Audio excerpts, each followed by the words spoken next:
Bonjour tout le monde et bienvenue sur ma chaîne Trading the Trend. On se retrouve aujourd'hui pour parler de Horde, un des projets les plus solides pour le moment dans la DeFi et dans l'espace en particulier des NAS et des DAS, qui veut dire Node as a Service ou DeFi as a Service. J'ai d'ailleurs fait un sujet bilan dessus déjà sur ma chaîne. Je vous invite à aller voir cette vidéo si cela vous intéresse. Pour l'instant, mon avis n'a pas changé du tout sur cet espace. Et là, Horde vient faire évoluer un petit peu son modèle. Alors, à petite touche, on ne touche pas aux fondamentaux, à savoir un prix stable au niveau des récompenses pour pouvoir justement gérer cette trésorerie. Toujours 100 plots max par portefeuille et la présence de NFT qui d'ailleurs est toujours en vente, hein. Le NFT le plus cher a été vendu à 300 exemplaires, il en reste 200 pour les deux restes, la majorité est encore là, et a raison, puisque si vous avez des hordes, il est plus intéressant de faire des plots que un NFT. J'ai fini par en prendre un que j'ai lié à un deuxième plot que j'ai créé en même temps quand le prix du horde était autour de 99 $, quand le marché s'est crashé. Horde a su maintenir son prix de manière relativement stable. Là, on est sur une courbe en journalier. Donc chaque bougie correspond à une journée. J'en ai acheté un petit peu là quand c'était tout en bas autour des 99 $ sur la bande basse. Ça fait quelques jours déjà qu'on vient taper la zone haute, ce qui alimente le portefeuille du Liquidity Manager, que je vous invite à aller. C'est ce qui permet de stabiliser le prix. Si cela vous intéresse, je vous invite à aller voir une de mes vidéos présentes. J'ai déjà fait une vidéo sur ce sujet-là, à savoir comment est-ce que Horde maintient un prix stable au niveau de son token. La dernière annonce en date concerne des fractions de plots, des fractions de nodes, si vous voulez. On pourra commencer à composer des intérêts, on pourra commencer à prendre des récompenses à partir de un seul Horde, et ça donnera toujours 1% de récompense par jour sur seulement, pour le coup, 200 jours contre 300 pour un plot. On pourra faire un stone à partir de 5 hordes et ce stone va générer des récompenses sur 250 jours au lieu de 300 pour un plot, qui reste plus intéressant, mais l'investissement de départ est plus coûteux puisqu'il faut 10 hordes. Là, c'est un bon compromis. On garde les 1% de récompense journalier, à savoir que le maximum de runes que vous pouvez avoir sur un portefeuille est de 10, soit un plot, en équivalent un plot, disons. Et dans les deux cas, là, les 10 hordes vont donner 0,1 horde par jour, comme un plot, seulement sur 200 jours, cela dit, alors que le plot sur 300 jours, c'est à vous de faire le calcul de votre côté si cela peut être intéressant pour non, être intéressant ou non. Pareil pour les stones, on peut en avoir deux maximum, soit 10 hordes qui correspondent à un plot, qui vont donner de la même manière 0,1% de récompense sur 250 jours contre 300 pour un plot. Ils ont donc baissé la barrière d'entrée pour les gens souhaitant participer au protocole sans pouvoir fournir les 10 hordes tout de suite. Mais dans le même temps, l'accessibilité se paye par moins de récompenses. Alors, je vous ai fait des calculs un peu simplifiés, à savoir quand on démarre à 1 rune, combien de temps il faut arriver pour faire les 10 runes maximum par wallet. Quand on arrive à 10, ça correspond à la valeur de 10 hordes, soit un plot, qui donneront alors toujours 1% en récompense, à savoir 0,1 horde par jour, comme quand vous avez un plot. Et si on démarre à 1 horde, environ 100 $, pour atteindre les 10 sans remettre des sous dedans, il faut 323 jours. Et il faudra donc refaire deux runes qui disparaîtront donc au 200e jour, à peu près ici, et ensuite au 300e jour environ ici. Pour les stones, c'est 2 stones maximum par wallet. Chaque stone vaut 5 hordes et ceci donne des récompenses pendant 250 jours. Et il en va de même pour les stones. C'est les 2 stones maximum par wallet équivalent à un plot qui donne 0,1 de récompense par jour, à savoir 1%. Donc un héros à chaque fois, en tout cas pour retrouver 10 ici horde et 10 horde également au niveau des stones, une période de 100 jours comme pour un plot. La différence, c'est que les runes n'ont qu'une durée de vie de 200 jours et les stones de 250 jours contre 300 pour les plots. Donc, si vous avez 10 hordes, il est plus intéressant de faire un plot qu'un stone ou un rune. La question maintenant, c'est est-ce que quand on a quelques hordes, 1, 2 ou 5, est-ce qu'il est plus intéressant de faire une rune ou un stone ou d'attendre d'accumuler, d'avoir 10 hordes afin de faire un plot? J'ai tenté de répondre à cette question-là en faisant des calculs détaillés. J'ai démarré donc sur deux scénarios, on a déjà un plot, et pour arriver à 100 plots, plus 10 runes, plus de stones, combien de temps il faut pour maximiser au final le nombre de nodes entre guillemets par wallet et versus à côté un plot à 100 plots. La différence de ce calcul-là par rapport à celui-ci qui est déjà disponible sur le même Google Sheet, hein, j'ai mis à droite, vous voyez, tout est disponible pour vous sur une même page. Là, j'ai précisé modèle très simplifié. Dans ce calcul-là simplifié, je ne prenais pas, par exemple, lorsque vous allez créer un nouveau plot à partir de X jours, disons, au bout du 306e jour, quand on va créer un nouveau plot, il nous faut 9 jours, mais sans prendre en compte la partie supérieure de Deep Horde que l'on a pu créer. Par exemple, si au 316e jour, on veut créer un 12e plot, mais qu'on n'a pas 10 hordes, mais 11, il y a un horde déjà qui est déjà créé pour le prochain plot, qui n'est pas pris en compte dans ce calcul-là. Lorsque les plots viennent à disparaître, dans le premier calcul, je l'ai simplement fait disparaître sur la prochaine échéance, sur la prochaine période. Vous voyez que c'était période qui s'étale sur plusieurs jours. Là, la première période, c'est sur 100 jours, 50, etc., etc. Alors que sur le deuxième modèle de calcul, c'est un modèle jour par jour. Le temps en jour, 1, 2, 3, 4, 5, etc. Chaque jour, l'événement est calculé. À chaque ligne rouge, un événement spécial est créé, la création d'un plot, la création d'une rune. Et dans ce cas-là, vous aurez des entrées manuelles à effectuer. Là, par exemple, lorsqu'on crée ce rune-là, vous voyez que les récompenses retombent à 0,1 puisqu'on a utilisé ce jeton Horde pour créer ce rune-là. Donc, il disparaît ensuite dans les récompenses cumulées qui se retrouvent dans votre portefeuille. Les récompenses journalières, oui, ce sont les récompenses cumulées. C'est ce qui se passera en temps réel, entre guillemets, dans le portefeuille au jour le jour. Alors, quand il y aura tout un bordel, c'est-à-dire là, vous voyez que j'ai une colonne pour les plots, une colonne pour les runes, une colonne pour les stones, et j'aurai des récompenses totales sur le côté. Ce sera la ligne la plus importante, puisque quand je vais créer des plots, quand il y en aura assez, bien entendu, je prendrai les hordes de ces trois colonnes-là, indépendamment d'où ils se situent, et peu importe au final, l'important c'est que cette colonne-là reste cohérente par rapport à tout cela. Donc on va se plonger un peu dans ce tableau-là pour vous expliquer comment il fonctionne. Donc on démarre avec un plot, récompense de 0,1 horde par jour. Il faut donc 10 jours pour arriver à 1 horde, soit ce qui nous permet la création d'une rune. On le fait, le rune donne 0,01 horde par jour, et on arrive à la création du deuxième rune au 20e jour. Il faut encore 10 jours. Là, cette hypothèse-là suppose que on compose nos intérêts dès qu'on les a. Si on peut faire une rune, on le fait. Si on peut faire un stone, on le fait. Et si on peut faire un plot, on le fait. Le point de départ étant un plot. Vous l'aurez donc compris, on va créer d'abord les 10 runes, ensuite les 2 stones, et ensuite créer les plots. Le troisième rune, on gagne 1 jour, il ne faut plus attendre 10 jours, mais 9 jours seulement pour créer le troisième rune. Le quatrième, on gagne encore un peu de jours, etc., etc. Et puis on arrive au 10e rune qui arrive au 77e jour, soit qui correspond à l'avènement en termes de récompense journalière à 2 plots, puisque on aura 10 hordes et 10 hordes, chacun donneront 0,1 récompense par jour, vous le voyez ici, et sur le jour prochain, on redémarre à 0 avec 0,1 et 0,1 de récompense. On arrive donc à l'équivalent de plot, alors pas exactement, puisque vous savez que le rune disparaît en 200 jours, mais en termes de récompense journalière, on y est à 77 jours. Si on compare sur le tableau d'à côté, ici, on arrive au deuxième plot. Là, vous voyez qu'on démarre au premier et on arrive au deuxième au 100e jour.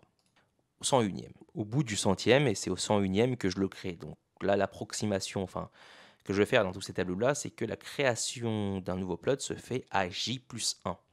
À moins que vous soyez devant l'ordi et dès que les récompenses tombent, vous le créez. Mais globalement, cette approximation-là me permet d'avoir une certaine cohérence sur l'ensemble des deux tableaux. Et bien sûr, certains pourront optimiser en restant devant l'ordi au moment clé, mais ça vous simplifie un peu la vie, tout ça.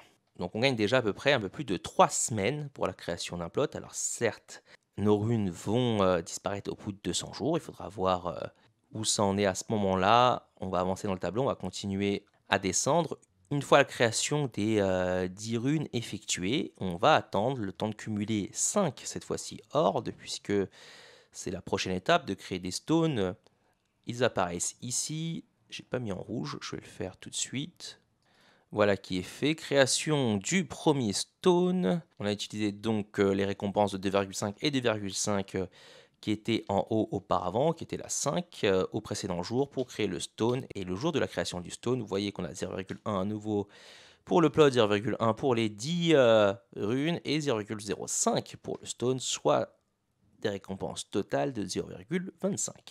On descend ensuite et il faudra attendre le 123e jour pour créer le deuxième stone qui donne l'équivalent en récompense journalière, je le rappelle, de 0,3 ordres, soit l'équivalent de 3 plots. Pour arriver à 3 plots dans l'autre scénario, il faut attendre le 150e jour. Et comme je vous l'ai dit, le plot est créé à J+1, donc au 151e jour. Puisqu'au bout du 150e jour, on a juste assez, soit 10 hordes. Je ne fais pas la création le jour même, mais le jour suivant. Vous voyez qu'on a encore gagné une semaine par rapport au scénario où on attendrait les 10 hordes pour composer ses intérêts. Ensuite, ce qui est intéressant, c'est de se plonger par exemple à 1 an, puisque la majorité des runes auront disparu et qu'il aura fallu les refaire.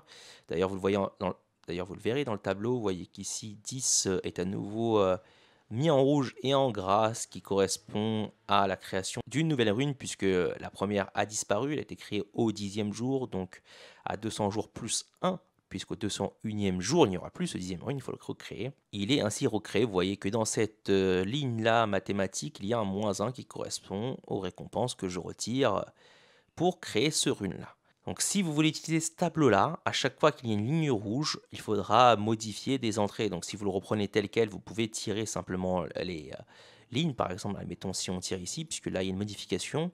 Si on vient tirer cette ligne-là pour unifier le tableau, ensuite chaque fois que vous allez créer des événements, un plot, une rune ou un stone, il faudra venir modifier les entrées correspondant au niveau des récompenses totales. On poursuit, donc on voulait aller au 300e jour, ou en tout cas disons à 1 an, allons à 1 an, puisqu'on a la recréation d'un plot au 301e jour, que j'ai mis en gras en italique sur le côté. Chaque fois qu'il y a le gras italique sur le côté, on a un plot qui descend. On était à 11 plots, on descend à 10, et le temps de réaccumuler 10, donc dans ce scénario-là, il faudra attendre 1, 2, 3, 4, et au 5e jour, on aura à nouveau nos 10 hordes pour créer un nouveau plot. Au bout d'1 an, où est-ce qu'on en est? Prenons par exemple ici au 20e plot, on est bon à quelques jours du 21e, mais peu importe. On a ici 20 plots avec 10 runes et 2 stones, soit le maximum, soit en équivalent plot 22, 20 plus 1 plus 1. De l'autre côté, si on va au 365e jour, on est à 19 plots seulement, donc un plot derrière, sans les 2 plots bonus, entre guillemets, qui sont les 10 runes et les 10 stones. J'en conclus que, d'après ce tableau comparatif, il est plus intéressant de composer ses intérêts dès qu'on peut. Si vous pouvez créer des runes, si on peut créer des runes ou des stones, autant le faire, si bien sûr l'objectif est d'aller vers le nombre maximum d'équivalents nodes, entre guillemets, sur le portefeuille, à savoir atteindre les 100 plots ou les 100 plots plus 10 runes plus 2 stones. La stratégie ici qui consiste à aller chercher les runes et les stones est plus rentable si on veut maximiser ce nombre de plots sur son wallet en un minimum de temps. On va voir d'ailleurs au final combien de temps on gagne pour maximiser, donc arriver à l'état maximum de ce qu'un portefeuille peut contenir. Il faut atteindre le 525e jour pour atteindre les 100 plots, les 10 runes et les 2 stones, soit en équivalent journalier environ à 102 plots, soit 10,2 hordes par jour. De l'autre côté, il faudra attendre 534 jours, soit 10 jours supplémentaires seulement. On a rattrapé un peu de retard par rapport au début pour atteindre les 100 plots. Alors comment ça s'explique qu'on a réduit l'écart? C'est qu'au bout d'un moment, il est plus intéressant de refaire des plots, puisque vous voyez qu'on peut en refaire quasiment tous les 2 jours, que ce soit dans le scénario A ou B. De l'autre côté, c'est la même chose. Vous voyez que tous les 2 jours, on en crée, et même parfois par 2. Entre 2 jours, là, vous êtes à 84 plots, et ensuite, en 2 jours après, vous en créez 2, puisque vous pouvez en créer quasiment tous les jours. Et comme ma règle, c'est d'en créer à J+1, là, par exemple, lorsqu'on a créé ce 84e plot, les récompenses journalières sont de 8,7. Donc, si on l'attend, en fait, le lendemain, on pourra créer un nouveau plot simplement. Mais mon tableur affiche que le lendemain, on a la condition nécessaire pour fabriquer un plot, soit 10 hordes et plus. J'attends J+1, et à J+1, en fait, je peux en créer même 2. En réalité, si vous optimisez ici la manière de faire, sur les derniers jours, vous en créez un tous les jours. et pas 2 tous les 2 jours. Ça, vous gagnez un peu de temps. Encore une fois, pour la cohérence mathématique du tableau et pour la simplification de lecture, je l'ai fait de cette manière-là. Mais globalement, vous voyez que plus le nombre de plots est élevé, plus il est intéressant de privilégier les plots plutôt que les runes et les stones. Vous voyez qu'on en refait de manière ponctuelle, ça peut ralentir un petit peu le process, ce qui explique qu'à la fin, quand on fait que des plots, on vient regagner un peu de ce temps-là, puisque au départ, on a pris 3 semaines de retard pour arriver à l'équivalent 3 plots, mais très vite, cet écart s'est réduit pour se retrouver au final à seulement une dizaine de jours d'écart entre les deux. Et ça, c'est un calcul que j'ai vérifié donc plusieurs fois. S'il y a des erreurs qui sont glissées dans les lignes, vous pouvez me le dire. Dans ce cas-là, je n'hésiterai pas à corriger. D'ailleurs, je vais tout remettre en rouge au niveau de la création des nouveaux plots. Ce tableau-là est bien sûr disponible pour vous dans la description. C'est la même page et le même document qui a déjà été utilisé pour calculer le temps nécessaire de un plot à 100 plots. Là, vous l'avez de manière un peu plus précise. Vous avez aussi des comparatifs avec les autres nodes. Alors, la plupart ne correspondent plus à rien puisque ils ont changé tellement de modèles de taxation, d'émissions, etc., pour justement essayer de contenir la soutenabilité de leur projet que tout a changé de manière assez importante, ce qui n'est pas le cas de Horde, puisque dès le début, le modèle a été plutôt bien pensé. Une dernière chose avant de vous quitter, je ne suis pas le seul à proposer ce genre de document en libre accès à la communauté. La communauté Horde est relativement active et chacun y met du sien pour contribuer à la lecture de ce protocole. D'ailleurs, vous pouvez poser tout un tas de questions sur le Discord, même celles qui fâchent entre guillemets, où on peut vous traiter de FUD, etc. sur d'autres projets juste pour avoir posé la question. Là, ça n'est pas le cas, tout a été abordé de manière assez large. Vous avez un autre membre, d'ailleurs je vais le citer, donc c'est ce membre-là, Chunky Monkey. Je lui demande si je peux utiliser son document dans la prochaine vidéo, bien entendu. Je m'attendais à ce qu'il me réponde oui, puisque de toute façon c'est un document public, mais pour rester poli quand même, la moindre des choses c'était de lui demander. Je vous mets bien sûr le lien en description dans ma vidéo. Autrement, si vous êtes sur le canal Discord, vous cliquez sur son pseudo et il met le lien dans sa description. Ce qu'il a fait, c'est qu'il a traqué tous les gros portefeuilles du protocole. Le premier, c'est le LM, le Liquidity Manager, celui qui est responsable de manière primaire pour la stabilisation du prix, c'est-à-dire vendre quand c'est en haut, au-dessus de 111 dollars, et racheter quand c'est en dessous de 99 dollars. Et on a chaque événement ici qui est compté, et depuis déjà quelques semaines, la moitié des taxes concernant la vente de token Horde est remis au Liquidity Manager. Ça évite de faire intervenir la trésorerie et de mettre des sous dedans, autant les mettre immédiatement dedans via la vente de justement ces tokens Horde par les possesseurs de plots.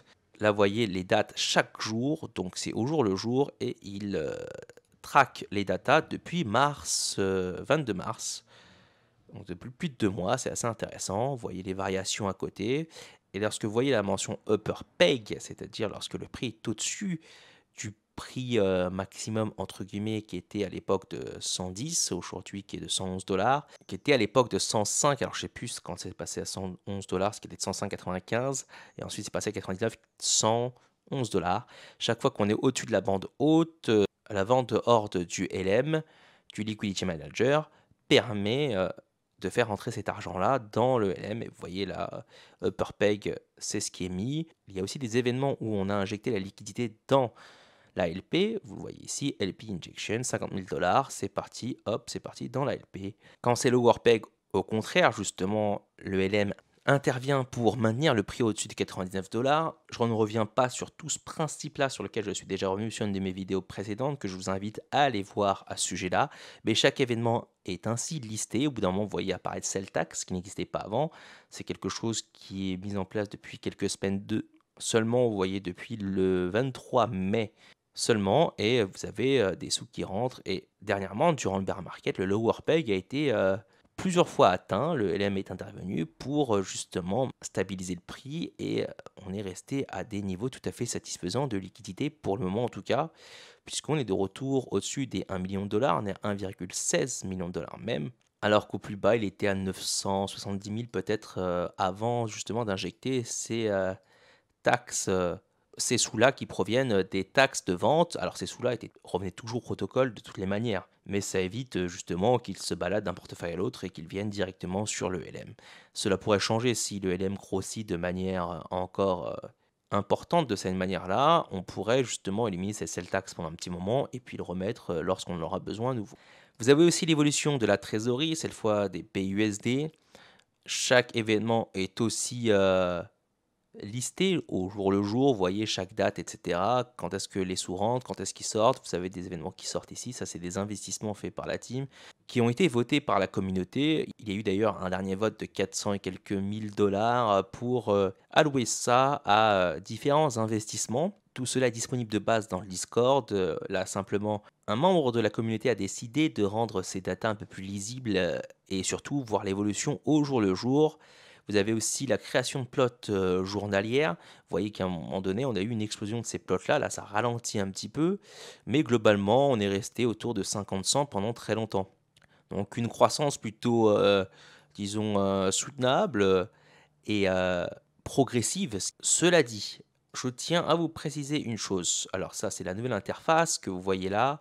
La création de stones et de runes va être possible à partir du 13 juin, donc dans quelques jours. Je créerai sûrement un stone de mon côté et le reste en runes. J'ai également un NFT que j'avais hésité à acheter, mais finalement que j'ai pris. Ils sont toujours d'ailleurs en vente. Pour l'instant, ils n'ont strictement aucune utilité à part avoir un boost de récompense. Et sur le plan mathématique, c'est plus intéressant d'avoir des plots que des NFT. On arrive là autour des 80 jours d'existence de la plateforme. La plus grosse zone de danger se situe entre le 100e et le 300e jour. À savoir qu'au bout du 100e jour, une bonne partie des personnes qui ont investi à J1 vont toucher leur ROI et donc s'ils continuent à cash out, eh bien ils prennent plus de récompenses qu'ils n'ont mis dans le système. Jusque-là, tout va bien, sauf qu'entre le 100e et 300e jour, c'est ce qui va se passer. C'est ce qui va continuellement se passer entre le 100e et 300e jour. Et pourquoi 300 jours? Simplement parce qu'à partir du 300e jour, il y aura des nodes qui vont donc disparaître, des plots qui vont disparaître de manière journalière. Si les gens, comme moi par exemple, qui ont créé ce plot-là le premier jour, voudront participer à nouveau au protocole, on devra recréer un plot et donc on aura remis des sous entre guillemets dans la machine pour 300 jours et pour le protocole de manière neutre 100 jours. À ce moment-là, j'espère bien entendu que le Play to Earn sera disponible. Il y a aussi une fonction Secret qui n'est pas encore officiellement liée au NFT, c'est ce que je suppose. Bien entendu, la team n'a bien sûr rien confirmé dessus, elle ne confirme rien à moins que ce soit officiel. C'est leur style et pourquoi pas. Pour l'instant, ils sont en train de dérouler leur roadmap, donc tout va bien. La création des plots récents qu'on peut voir, vous voyez 100, 94, 86, 80, 167. Donc on a eu quand même des beaux nombres sur les derniers jours. Ça, c'est l'injection de liquidités toutes fraîches qui vont prolonger la vie du protocole et qui arrivent très proche de la marque des 100 jours. Donc on ne devrait pas avoir trop de soucis sur la marque des 100 jours. Après, il faudra suivre le protocole là, au jour le jour pour voir si la création de plots est toujours constante autour des 50, 100 plots par jour et voir la progression de la trésorerie si les sous seront toujours dedans de manière régulière, ainsi que du LM. Si bien sûr tout progresse, a priori tout restera dans le vert pour ce protocole-là qui, pour l'instant, eh bien, démontre sa résilience par rapport à un bear market.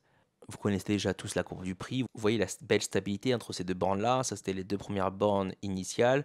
On a monté ces bornes-là entre 99 et 112 dollars depuis déjà quelques temps. De votre côté, adoptez la stratégie que vous voulez. Ne composez pas forcément comme des dératés à chaque fois que vous le pouvez. Bien sûr, ça correspond à ma stratégie. Vous connaissez déjà mon profil d'investisseur très risqué. C'est ce que je fais de mon côté uniquement. À aucun moment je dis que c'est optimal. À aucun moment je dis que ça va être mieux que ce que vous allez faire. J'en ai strictement aucune idée comment tout cela pourrait se passer. Managez votre risque de votre côté. Vous avez mes tableaux pour vous donner une idée de l'évolution de vos récompenses en fonction de votre stratégie. Vous pouvez bien sûr rechanger tous les nombres à l'intérieur. Alors le tableau détaillé, lui, demandera un peu plus de boulot de votre côté, puisqu'à chaque événement rouge ici, il y aura des modifications à faire sur les lignes adjacentes. Et dans ce contexte plutôt morose pour les investisseurs en crypto, mais aussi en bourse, il est quand même très plaisant de voir qu'un projet arrive à tirer son épingle du jeu et un projet dans lequel, pour beaucoup d'entre vous notamment, vous êtes déjà dedans depuis le début.